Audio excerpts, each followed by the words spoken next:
प्यारे साथियों नमस्कार, कैसे हैं आप सभी। आज हम पढ़ेंगे बेंथम का उपयोगितावादी सिद्धांत। कि बेंथम का उपयोगितावादी सिद्धांत क्या कहता है, जर्मी बेंथम ने क्या कहा है, इस पूरी कहानी को पढ़ेंगे। अधिकतम लोगों के अधिकतम सुख से उसका क्या मतलब है, क्या वो सुख को गुणात्मक मानता है, क्या वो सुख को मात्रात्मक मानते हैं, वो सुख के बारे में उनकी क्या अवधारणा है, और प्लेजर और हैप्पीनेस में क्या अंतर है, और सुख को मापने के उनके जो मापदंड हैं वो मापदंड कैसे हैं, और दुवन का आपके पूरे जीवन का परम सुख क्या है। आज आप जानिए बेंथम के विचार मेरे द्वारा। मैं हूं करण चौधरी और आप सभी का हार्दिक स्वागत करता हूं, अभिनंदन करता हूं। तो चलिए पढ़ते हैं बेंथम के बारे में और जानने की कोशिश करते हैं कि परम सुख क्या है। देखिए बेंथम के उपयोगितावाद का अर्थ क्या है। तो बेंथम कहता है कि प्रकृति ने मनुष्य को दो शक्तियों के अधीन रखा है। दो ऐसी शक्तियां हैं, एक तो क्या है, सुख है, और एक क्या है, दुख है। दुनिया में हर आदमी जो पैदा हो रहा है, चाहे वो कोई हो, नरेंद्र मोदी साहब हो, देश के प्रधानमंत्री, मैं हूं, आप हो, हम सब दो चीजों के साथ पैदा होते हैं। एक परम सुख है और एक परम दुख है। हम दोनों सुख और दुख के साथ पैदा होते हैं।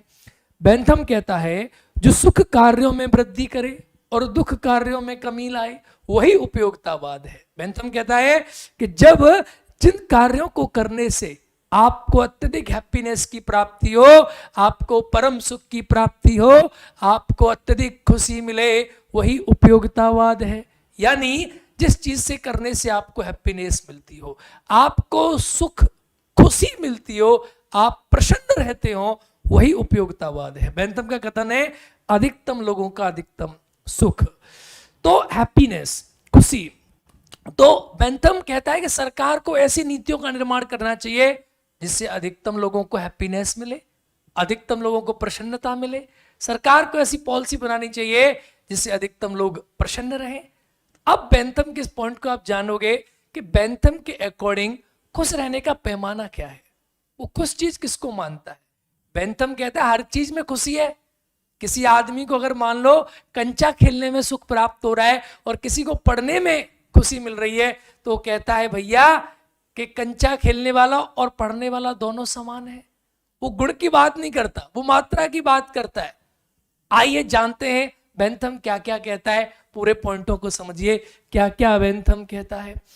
बेंथम सुख और दुख की मापतोल संभव है। बेंथम कहता है कि सुख और दुख को मापा जा सकता है। यानी आप लोग क्या कहते हो, आप कहते हो कि देखो सुख तो भैया ऐसा है कि आत्मा के अंदर पता है हम सुखी हैं कि हम दुखी हैं। पर बेंथम कहता है नहीं, ऐसा नहीं है। सुख और दुख को मापा जा सकता है, आप तौल सकते हो। ये कोई कल्पना नहीं है, ये कोई काल्पनिक मापदंड नहीं है, बल्कि इनकी नाप तोल संभव है। बेंथम कहता है आप इनको नाप सकते हो। सुख और दुख कोई काल्पनिक मापदंड नहीं है, बल्कि नापतोल की वस्तुएं, ये कोई आत्मपरक अनुभूतियां नहीं है, बल्कि वस्तुपरक मानदंड है, ऑब्जेक्टिव स्टैंडर्ड है, सब्जेक्टिव नहीं है कि आपको लगता है कि मुझे तो इस चीज में सुख प्राप्त हो रहा है। बेंथम कहता है कि मैं आपको सुख को नापने के 7 ऐसे मानदंड दूंगा जिससे कि आप पता चल पाओगे कि ये चीज सुख ही दे रही है या नहीं दे रही है। वो कहता है कि इसके मापदंड है, ऐसा नहीं है कि आप कहते हो कि मुझे सुख प्राप्त हो रहा है, बोले तो ठीक है आपको हो रहा है, ऑब्जेक्टिव है ये चीज। आप मतलब देख सकते हो कि कितना सुख आपको मिल रहा है, सब्जेक्टिव नहीं है, ऑब्जेक्टिव चीज है, सीधी सीधी। सब्जेक्टिव संकल्पना नहीं है, ऑब्जेक्टिव संकल्पना है। आप देख सकते हो कितना आपको सुख प्राप्त हो रहा है। इसको सुखवादी गणना कहा गया। कहा गया कि ये जो कॉन्सेप्ट है ये क्या है, इसी को आप कहते हैं कि सुखवाद की गणना कैसे की जाती है।